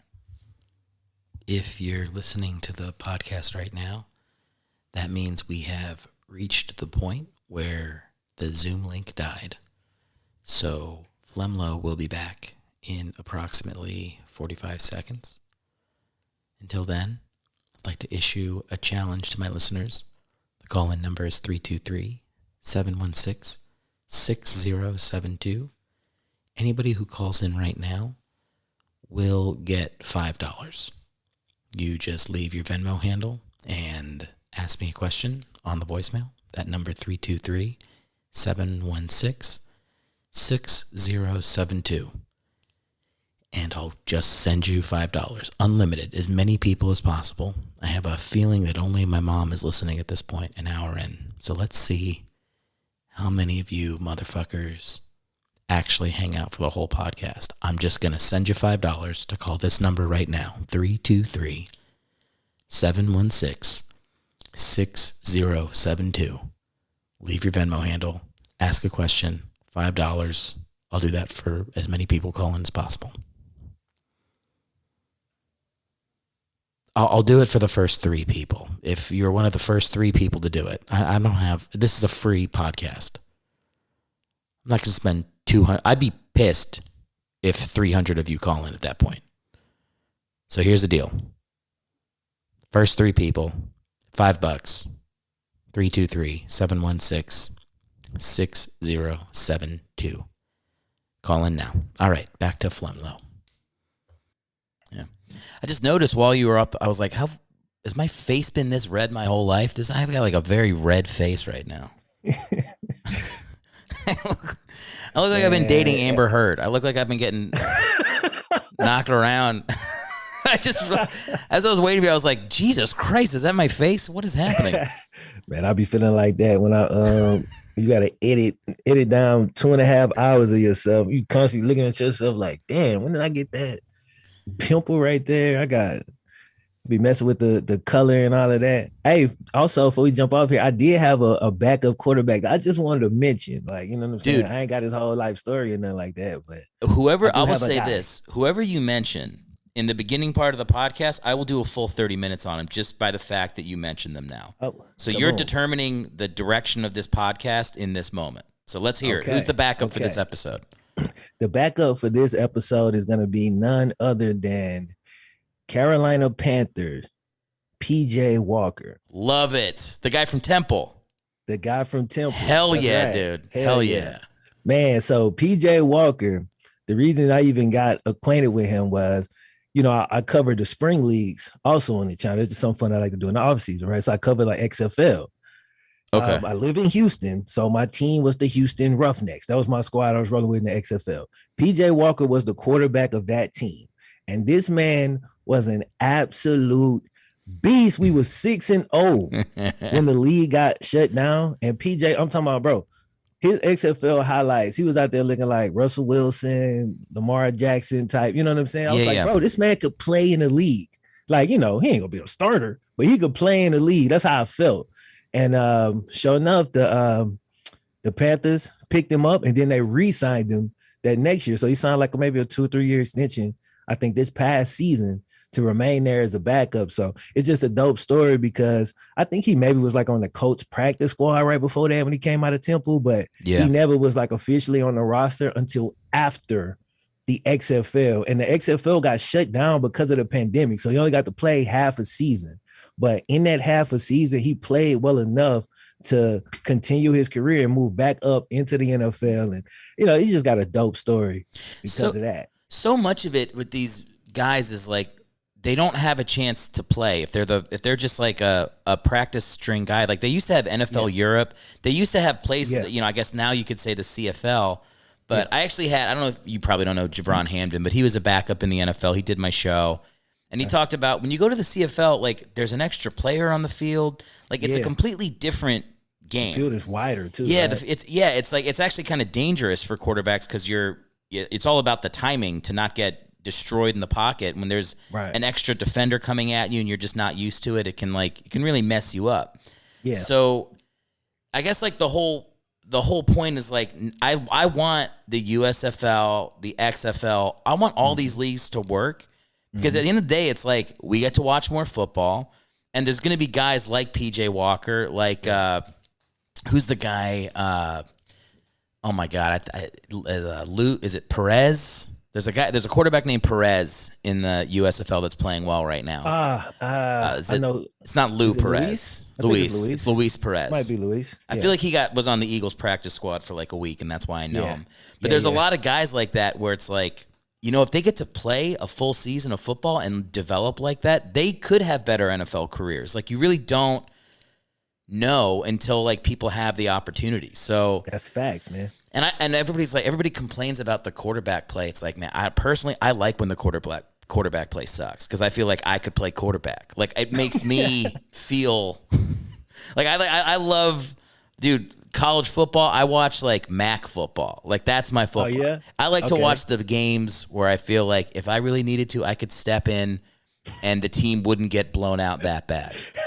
Like I could do a down at fullback and not embarrass myself in MAC competition against Ball State. You know what? That actually make a lot of sense, man. That make a lot of sense, dude. It's like I don't know, man. I like the if I have an issue with the NFL, not even an issue with the NFL, just my personal like preference is like it feels like everything looks the same. Like it's very like it's a very like commercialized, glossed over product now. Yep. Versus when you watch college football, like sometimes you watch games and there's 3,000 people there. It's like a step above a high school football game, and to me, there's like some character in that. Like I like the fact that it's not every game is sold out and seen on national TV. That there's like a little bit of mystery to it. And so for me, like I don't know, when you watch like old football highlights from the 80s or something, and you'll just be like, you know, whatever. It's obviously way more dangerous for the players, and obviously there's a bunch of other things that were wrong. But there's something about like it feels a little more like everybody's game. I don't know if I'm saying it right. It feels. I understand what you're saying. Yeah. I don't know that I agree. Let me hear it. I've heard that argument, and I can see why people feel that way. And I might feel that way if I wasn't a Bengals fan, right? All right. But because I am and have been a Bengals fan for so long, the game for me, they don't necessarily look the same. Like even when we were good, right? Like I'll go back to Carson Palmer. Okay. I remember I was going to Southern University when we had Carson Palmer during that time, right? And so I'm watching a ton of Saints game because all my friends are Saints fans. I'm watching Drew Brees. And I was like, oh my God, if Carson gets a high snap, the play is over. Okay. If the rusher come off the blind side, it's done. But I watched Drew Brees. I'm like, man, his footwork is unbelievable. Like, you know what I mean? It's unbelievable. And I'm like, damn, Carson, we do 7-step drops. Like at that time, we was doing 5 and 7-step drops in Cincinnati. We had a great offensive line back then. But the Saints was doing that 1-2 bow, that 1-2 pop. They was getting it out quick. And I started to notice like a lot of little subtle differences. And like even now in the AFC North, for example, the Bengals like our brand of football is more along the line, it's more set up to beat teams like the Chiefs or to keep up with teams like the Chiefs. Whereas the majority of the teams in the AFC North are like, if you look at the Browns, they just built to pound the ball. You know what I'm saying? So even though like the differences might seem a little bit subtle, you'll start to notice, okay, the Bengals always got 3 receivers. We always in a 3 receiver set. Always. On defense, we always gonna go 3 safeties. The Browns played completely different. The Ravens last year, they gonna blitz 60% of the time. And like, I never really noticed it until Joe Burrow was able to take advantage of it. Because when we had Andy, and even Joe's first year, he couldn't. He was out there running for his life, man. He looked completely. When we played Baltimore, it looked like a meme. The way he was running backwards because they were just sending those blitzes and he didn't know where to go with it. Lamar kind of looked like that when they played the Dolphins a couple years. I mean, the year before last too. But I started to notice those little things, man. And like when you have a real quarterback, third down just completely changes. It's so different in like the little small nuances and small details. And I watching people like it's a dude named Brett Coleman on YouTube. He kind of does these high level kind of like football breakdowns. Cause I'm still in here going off knowledge that I learned when I played in high school and college. Right. So I'm trying to understand what I'm looking at based off of the information I got 10 years, 15, 20 years ago almost now. So watching him, it updated a lot of my kind of understanding.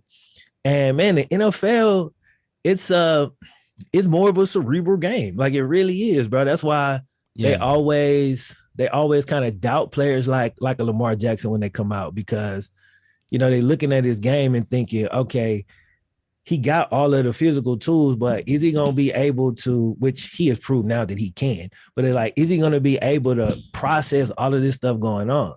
And it's fascinating to me. It's fascinating to me that a dude like Tom Brady, who ran a 7 flat, can become the greatest quarterback ever.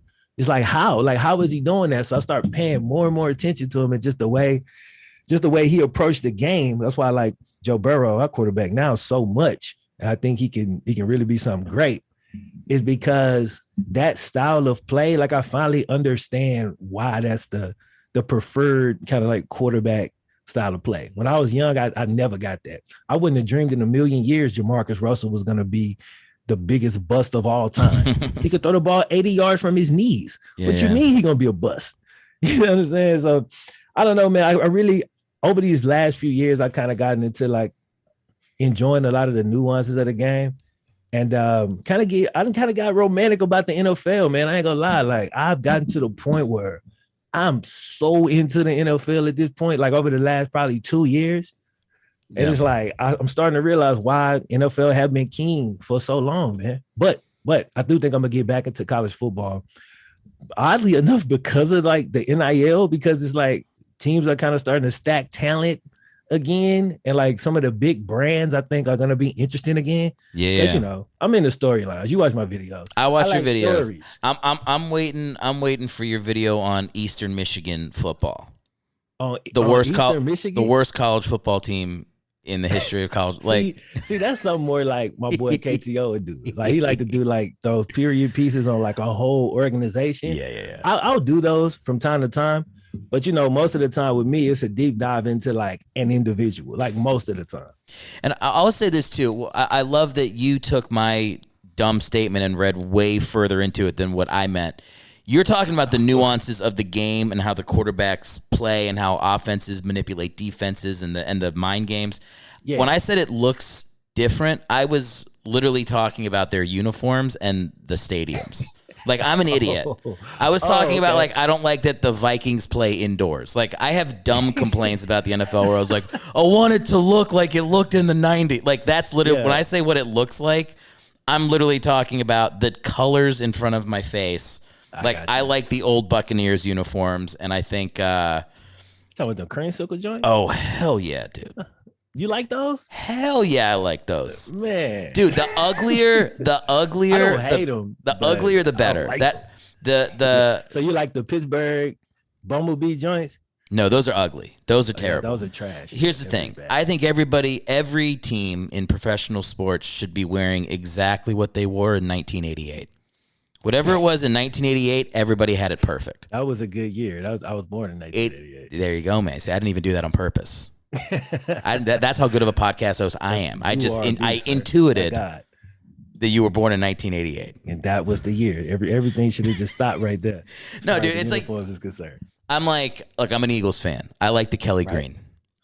My whole family is. I was about to say Redskins. Commanders fans.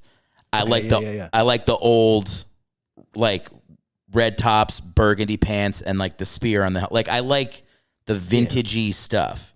So that's when I say like that's my complaint about the NFL is I feel like they don't embrace that. They had that rule, that helmet rule. So where the teams can't wear their backups. They literally just changed it a year ago. I was about to say, I think they literally did just change it. So the Eagles and the first two teams that announced that they're bringing back their old uniforms, not next year, but the following are Eagles Kelly Green and Tampa Bay Creamsicle. So you know what? NFL is about to go up in my book, as far as I'm concerned. Like that's the level of analyzing that I do. Hey, ain't that wrong with that? I gotta ask you though, man. How you feel about getting AJ Brown? Oh hell, dude, yes. I thought the Eagles I thought that was like the best draft. I mean, I usually don't watch the draft. I just read about it the next day. But my buddy texted me. We just traded for AJ Brown. I was like, I don't care what we traded. I don't care. I don't care if we gave. I don't care how many first round picks it was. I don't care. That's what we needed. And the truth is like I love Jalen and I want him to be the guy. But if he isn't the guy, now we'll know. And if you will know for a fact after this year. It felt like they were never gonna let us really know. It felt like they were gonna kind of tank the roster, not have real weapons for him, and then say, hey, we gave him 2 years, and then like let that be that. But with this move, it's like you actually look at the team that they built around him in skill positions. You're like, look, we made the playoffs last year, and we're better on offense now. So, I mean, look, I think he's going to get better because he's just a hard worker, and he's already faced adversity. So I'm like, I'm in on Jalen, but I'm also like, if it doesn't work out, I'll feel good about that too now. Yeah, because at least you'll know for sure. But I got y'all coming out the NFC East too. Oh, do you? I still think the Cowboys are better, but I don't know. Better than the Cowboys, man. I'm gonna be honest. I don't really think the Cowboys they have Parsons. I think their corner is Diggs is a little bit overrated. He creates turnovers, but he blows so many assignments. It's like, well, the turnovers are great. Yeah, but that whole defense was improved last year. They lost Amari Cooper. Like, their line is not what it used to be. Zeke definitely ain't what he was. You know, I know Pollard is good, but they lost. Didn't they lose? Did they keep Cooper? Not Cooper. No. They got rid of Amari. The other one. I can't. Not Cooper. I know Amari is in Cleveland. The other one, the other receiver. He was a third receiver. I can't think of his name right now. Is it Gallup? Is it Michael Beasley? Gallup? Okay. Did they re-sign him? I don't know. I don't know either. But he was coming on last year. He got hurt. But he was starting to look pretty good, but I don't know if they got him back or if they lost him. But yeah, I got the Eagles, man. I really do. I think the Eagles gonna come out of that division. I'll take it. That'd be great. Yeah, I'll be happy. Yeah. Look, I'll be. I'm gonna let you get out on this because this is the question that inevitably comes up on every podcast. I'm an Eagles fan. Okay. Nick Foles wins the Super Bowl for the Eagles. Yeah. Right. The next season, they should have traded Carson Wentz and let Nick Foles be the quarterback. Am I right or am I wrong? It's complicated. No. It's complicated. It's not that complicated. It's very complicated. Here's what I think. And here's why, man, because Nick Foles has been an average quarterback his entire career. But when you say Carson Wentz was looking like, before he got hurt, he was ascending to become an elite quarterback. FlemLo, right? Foles takes over. Let me tell you, man, when I turned that Super Bowl on and I said, Nick Foles is starting, I was like, I don't want to watch. But he ended up balling, like, you know what I'm saying? But he never balled again after that. You know what never. Like, wait a second. Never balled again. Okay, I have to I'm not interject. saying he never had another good game, but he never had another season like 2013. Nick Foles is a second-year quarterback with the Eagles. Do you know what his? I know you don't know off the top of your head. I'm sure what his stats were. Absolutely, but I do. Talk to me. He had 27 touchdowns and 2 interceptions. Okay, that sounds good. Wait, no. I'm going to say the numbers again. You told me it sounds good. He had. I need the rest of the context. Okay, I'm looking. Here's the context. He threw for 2,800 yards. All right. Let's hear it. What did he do on third downs? I don't know. What did he threw 27 touchdowns and 2 picks. That was in the chip. That's those stats look good, but again, he only threw for 2,800 yards, man. He probably was dunking his ass off, playing super safe. Probably. I don't know, because again, I wasn't like watching the Eagles every week. I was just looking at the stats trying to, extrapolate. But after that, man, the next year he was 13-10, 13 touchdowns, 10 picks. 7 touchdowns, 10 picks. Like he never. But this is what 2013. He did have a good season. I'll give you that. But Andy Dalton had good seasons too, man. Andy Dalton did. He made multiple Pro Bowlers, and guess what? I knew, just like every realistic Bengals fans knew, we wasn't winning the Super Bowl with Andy Dalton unless we just got extremely, extremely lucky or the roster was perfect. We had teams, those Andy Dalton teams, bro. If we'd have had a playmaking quarterback or a quarterback who could actually play well in pressure situations, I promise you that we wouldn't have just now ended our playoff drought. I ain't saying we would have won a Super Bowl, but we made the playoffs 5 years in a row and lost every one of them. And you know what Andy did? 1 touchdown, 6 picks in them games. Yeah. That's well, in the playoffs, bad. Everything gets magnified. In defense of my boy, Nick Foles. Yeah. What about Magic? When does Magic get to enter the conversation? Is there a thing where this dude puts on midnight green and all of a sudden is a better quarterback than he would be normally? Because to me, I played sports. I don't discredit that. But that's what I feel like the Eagles kind of discredited. Like, I'll say this as a fan. After we won the Super Bowl, I was like, I don't care if we go 4-12 next year. I just want to watch Nick Foles be the quarterback. Like, that was honest. You know that was honestly my feeling. Is like, I get why like the right organizational choice is to like you try to let Carson work back, but they also built a statue of Nick Foles at the stadium while Carson Wentz was still the quarterback. It was that like whole thing y'all was doing was very weird, dude. I forgot about the statue. It's the biggest thing. I did a bit on the podcast. I'm not going to redo the whole thing, but it was basically like if your girl had a statue of the last guy she was hooking up with in the kitchen and you had to walk by it every time you got a sandwich, how would you feel? Like, Carson Wentz was never going to work out in Philly. Like, when they won that Super Bowl, it was like they should have just cut their losses and been like, look, we're probably going to suck for 3 years, but obviously we have to make Nick Foles the quarterback. And you just ride that train into hell, and then 2 years later you draft somebody else. I thought... And I'll say this: I'm happy. I'm not happy that Carson Wentz's career is trash now. That's not true. I am. But the point is like I feel vindicated that at the time I felt like I was the only person being like, trade Carson Wentz. He's never going to work out in Philly. People made fun of me, and it came true. And I'm not saying it. My argument was not. And Nick Foles would have won the Super Bowl next year. I don't think they would have been 7-9 at best. Man, but at least I'm just glad that the Bengals did not have to make that decision. Now that you kind of broke it down, I actually agree with you. Yeah, they should have traded him. I agree with you. I love, dude. Yeah. I got the preeminent YouTube historian for sports to change his mind on Nick Foles. Oh this is a successful podcast. I'm back in on Nick Foles, man. And then also they knew Carson Wentz though. Like, now that I've kind of followed Carson Wentz for a while, he goes to Indianapolis, and like there's these constant things about like his character. It come up over and over and over and over and over. He was in house, so they had to know a lot of that stuff. You know what I'm saying? So with all of that kind of going in together, like the public, we didn't know that at the time.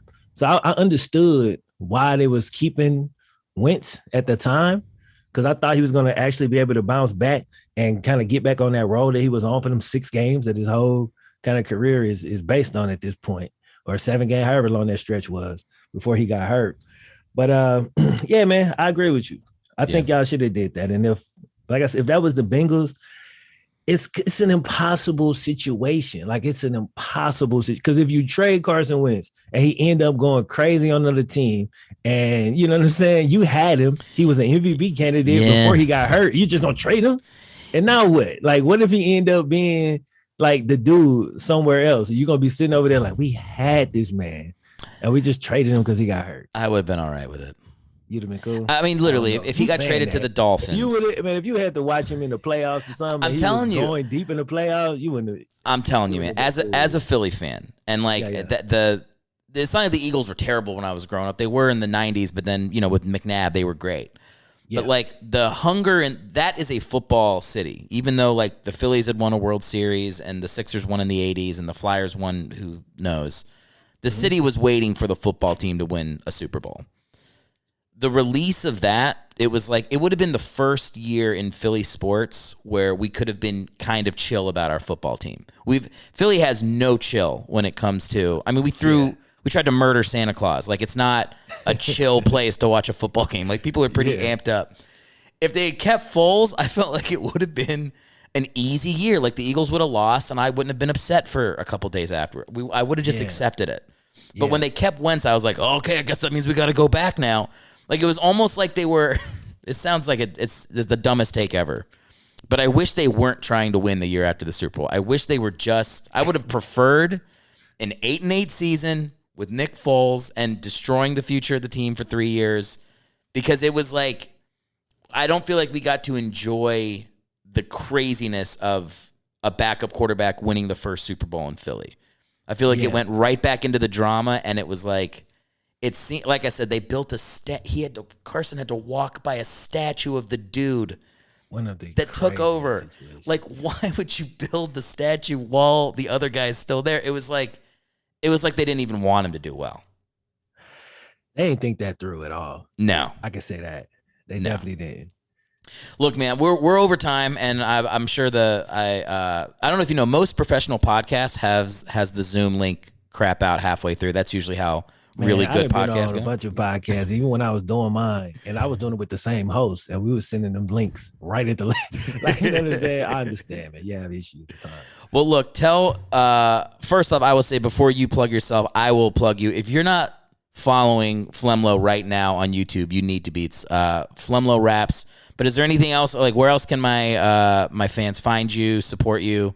Let them know. And my main thing is YouTube. It's FlemLo Raps, but I also use Twitter a decent bit. FlemLo Raps over there. FlemLo Raps everywhere. FlemLoRaps.com. FlemLo Raps on Instagram, Facebook. We everywhere. All right, man. Well, look, thank you for coming on the show. I hope you'll consider coming back later on. It was great chatting with you, and it was a fun convo. It was a good time, man. Thanks for doing it. All right, dude. Appreciate it. Have a good one, man. You too. Thanks for listening to the show. If you'd like to appear on Bringing the Backups, call into 323-716-6072 and ask me anything. To help us grow, you can rate and review the pod on Apple Podcast, subscribe on Spotify, or subscribe and leave me a comment on YouTube.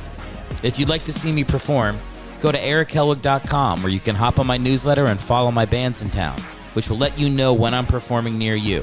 You can also check out my merch store and follow me on social media. Lastly, the best thing you can do for the show is tell your friends. Word of mouth is free and greatly appreciated. Thanks for your support, and I'll see you on the next episode.